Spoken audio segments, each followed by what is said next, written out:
UP की सियासत हमेशा से ही दिलचस्प रही है। लोकसभा चुनाव को देखते हुए सभी पार्टियां जी जान से जुटी हुई हैं, अपना वोट बैंक बरकरार रखने और दूसरी पार्टियों के मतदाताओं को साधने के लिए लगातार अलग अलग तरह के कार्यक्रमों का आयोजन कर रही है।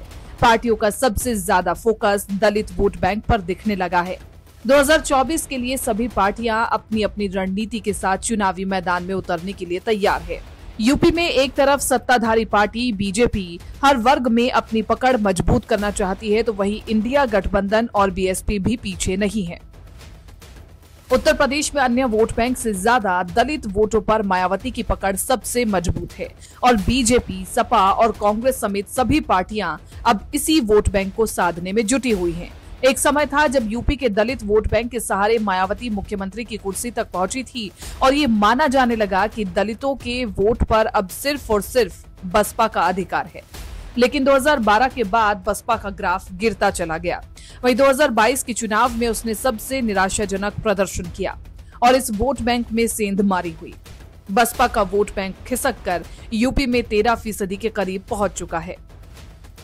अब मायावती के दलित कोर वोट बैंक पर भीम आर्मी के चंद्रशेखर आजाद की नजर है। बहुजन समाज पार्टी के खिसक रहे जनाधार को देखते हुए आजाद समाज पार्टी अपने आप को नए विकल्प के तौर पर पेश करने में जुटी है और इसी कारण पार्टी ने राजस्थान और मध्य प्रदेश के विधानसभा चुनाव में अपने प्रत्याशी उतारकर इसका इशारा कर दिया है। कांशीराम की सियासी विरासत के सहारे चंद्रशेखर आजाद अब दलितों के दिल में जगह बनाने और बसपा की सियासी जमीन को हथियाने का प्लान बनाया है। उत्तर प्रदेश की सियासत में बसपा का सियासी विकल्प बनने के लिए चंद्रशेखर आजाद हर संभव कोशिश में जुटे हुए हैं। बीजेपी पूरे यूपी में दलित सम्मेलन के जरिए दलित वोट बैंक को साधने में जुटी हुई है। इसमें पार्टी के बड़े बड़े चेहरे भी शामिल होंगे। सम्मेलन का मकसद है कि बसपा से टूटकर दलित वोट बैंक का जो हिस्सा उसके पाले में आया है वो बरकरार रहे, उसमें कोई और पार्टी सेंधमारी न कर पाए। सपा भी कोशिश में लगी हुई है कि अगर दलित वोट बैंक उसके साथ जुट जाए तो उसे कोई हरा नहीं सकता। एसपी को मालूम है कि सिर्फ यादव और मुस्लिम वोट बैंक से काम नहीं बनने वाला है। इन दोनों के साथ यदि दलित भी आ जाएं तो उसकी बल्ले बल्ले हो जाएगी। अब कांग्रेस भी दलितों पर डोरे डालने में जुटी हुई है। यूपी में कांग्रेस ही एक ऐसी पार्टी है जिसका अब कोई कोर वोटर नहीं बचा है। किसी जमाने में दलितों और मुसलमानों की बदौलत वो सत्ता में बनी रहती थी, लेकिन समय के साथ साथ दोनों ने उसका साथ छोड़ दिया।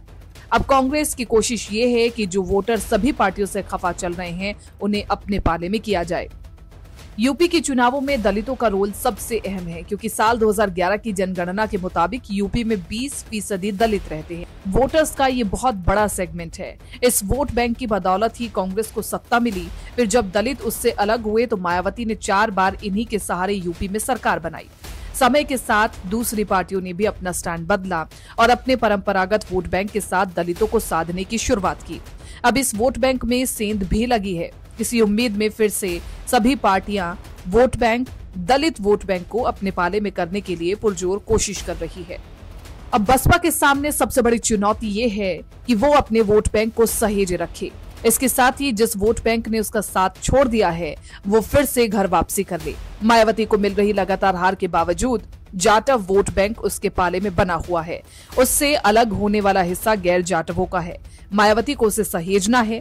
मायावती की एक और चिंता है जिसकी झलक घोसी के उपचुनाव में दिखी। उन्हें मालूम है कि यदि उनका कैंडिडेट लड़ाई में नजर नहीं आएगा तो उनके वोट बैंक में तगड़ी सेंधमारी हो जाएगी।